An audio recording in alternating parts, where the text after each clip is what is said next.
Man, I woke up this morning with a big smile on my face because when it's Friday, that means another episode of Invincible. So remember how in the last vid I was like, ain't no way this is the real Omni-Man? Turns out, that was the real Omni-Man. So after he pummeled Mark as if that nigga stepped on his J's or something, we all remember that bro just flew off. We had no idea where he went. This whole time he was just flying through space. No destination in mind. Bro was just drifting. And the part that really got to me is when he was really gonna let himself drift into the black hole. Seeing someone like Omni-Man wanting to disconnect from the server really shows how he regrets some of the things he's done. Then the aliens we saw last episode were getting dragged in there until Omni-Man stopped them and brought them back to their planet. And look at my nigga. He looks defeated. Right when he was about to dip, the alien stopped him and asked him to stay, which brings us back to the present. So then Mark balls up his fist, took off his shiesty, and I was expecting nothing but hands to be thrown. But I was wrong. He just hugged him. But right after they started arguing, Omni-Man was like, yo, pull up, I need your help with something. But Mark was like, nigga, why the fuck would I want to help you after what you've done? Then Omni-Man proceeds to say, look, I made a mistake. Now Omni-Man, you know I fuck with you heavy, but I gotta keep it a buck. That was a terrible response. Bro said a mistake. Nigga, the mistake you made was more than just a mistake. You literally used your son's face to eviscerate everyone on that train, then proceeded to whoop his ass afterwards. You're lucky enough that he even wants to speak to you after that. But one thing led to another and Mark eventually came around. And the first thing Omni-Man shows him. Oh my god, bro. Oh, hell no, man. What the fuck, man? Yo, this nigga really went from an iPhone 13 and downgraded to the 6. Why are you dilly-dallying with an insect, bro? That's a whole cricket. Nah, after committing that crime of violating my eyes, I'm revoking the title Omni-Man from your ass. You're simply Nolan for the rest of this episode. And what made it worse is that this nigga hit that. Had a whole nother child. Lil bro is not... So Nolan explained that Viltrum knows that he dipped out without leaving a 2-week notice and was about to spin the block any day now. That's when Nolan started gaslighting this nigga on some, bro, you're really just gonna let these people die like that? Like I thought you wanted to save lives, but I guess not. The crazy part is, he didn't even get a chance to make a decision because the Viltrumites must have took the express lane to get here that fast. So Nolan said he was going to hold down the front lines while Mark takes him to safety. And I'm now convinced these Viltrumites all have a built-in UAV. Because first they randomly snatched up my nigga Allen, and the so-called secret safe place they went to got invaded by Steve Harvey the moment they stepped foot on that premises. He wasted no time and backhanded the shit out of Mark. But he wasn't going to sit on the sidelines like a little bitch. Jumped in with a mean right hook. I was like, hold on, did bro actually do some damage? Nah, I don't know who I thought Mark was. Steve ate that like it was a 5-course meal. So they started boxing for about 4.5 seconds until Steve knocked him down. And I know that shit hurt, cause bro's head hit the ground and his whole body bounced up. And then he proceeds to do one of the most disrespectful things I ever seen. He laid his finger on his head and had that nigga fighting for his life.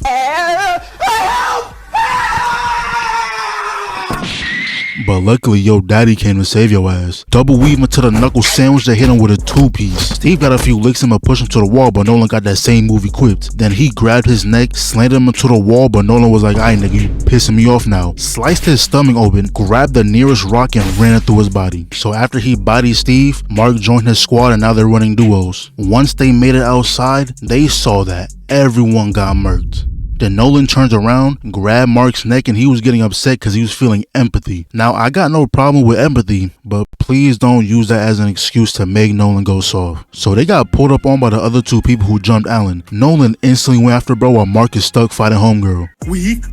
And then Nolan looks away. And we all know whenever you look away mid-squabble is a guaranteed tick to your health bar. Then we see Mark, and honestly I would hate to fight homegirl, cause even when she missed her combo, she hit him with a command grab. Luckily Nolan came through with a hammer fist, but that did not phase her at all. Then he took the other nigga and threw it at homegirl. So Nolan dropped down and was like, bro, what are you doing? Lock the fuck in. But right after saying that, homegirl came back and started dribbling this nigga. Mark is so lucky he the main character, because if that was anybody else getting dribbled like that, it would have been a clear sign that this is your last squabble. but all it took was the words, "lock the fuck in," and bro started moving like a seasonal boxer. Uppercut, caught the leg, then hit her with the elbow into the mean left hook. Bro dashed in, blocked 2 hits, weave, 2-piece, weaved again, then hit her with the triple body shots into the back fist. Yo, this is what I like to see. This is the Mark we need from now on. So he walked her down, grabbed her hair and tossed her into the structure. Then we got this little compilation of them beating each other ass, but Mark was trying to prove a point. Bro squished her face into the wall, Hulk slammed her shit into the pavement, but not gonna lie, at the end when she hit him with that double gut punch, yeah, I just know that combo would have been filthy. Anytime a combo starts like that, just know you finna get pieced up. Then we see Nolan crack that nigga Scolati like a walnut, and Mark whooped her ass too, but bro doesn't have the guts to catch the body just yet, so instead he caught a knife to the stomach.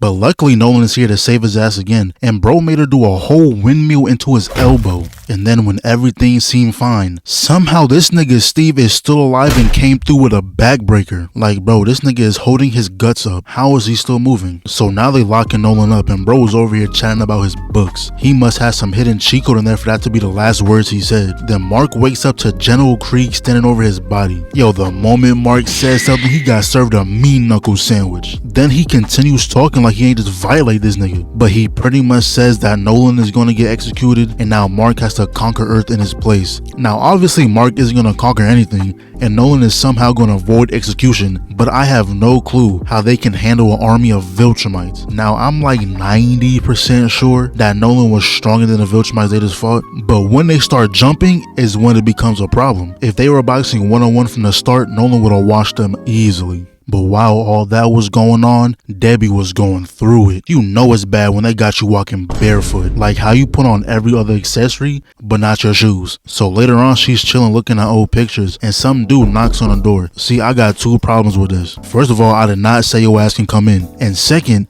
nigga, you just walk straight onto the carpet with your shoes on? Nah, that is some villainous behavior. But not gonna lie, he put up and dropped a quote on us, bro. He was like, Nolan got superpowers. He's indestructible. That's not strength. That's having it easy.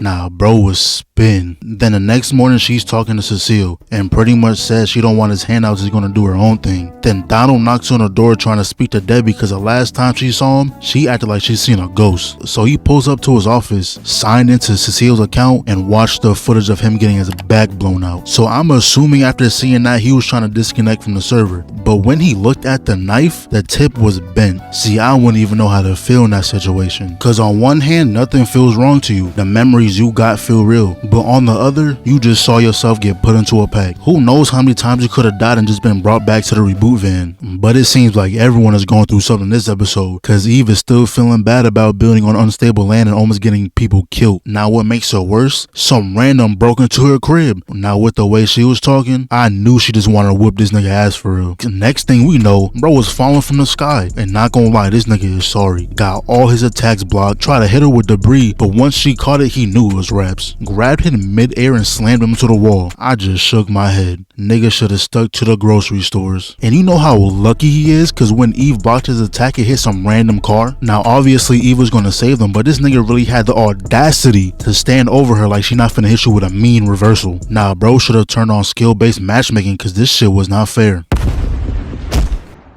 So she ended up saving those people, but we have no clue if they lived or not. And we all know if someone is on an empty bus staring out the window, they're on their depressed arc right now. So now she's staying with her parents, and I have the feeling she gonna be on her Tobey Maguire shit, throwing away the suit for a little while. Also, the Mauler twins are back, and since there's clearly a big homie now, the clone just became a slave. But that nigga was not going for that. Ended up poisoning big homie's drink, and I got absolutely zero idea where the Mauler story is going on from here. But did y'all hear that the season isn't continuing to 2024? Right when the story was picking up too. They cooked with these last 4 episodes, but I guess they ran out of ingredients to finish the meal.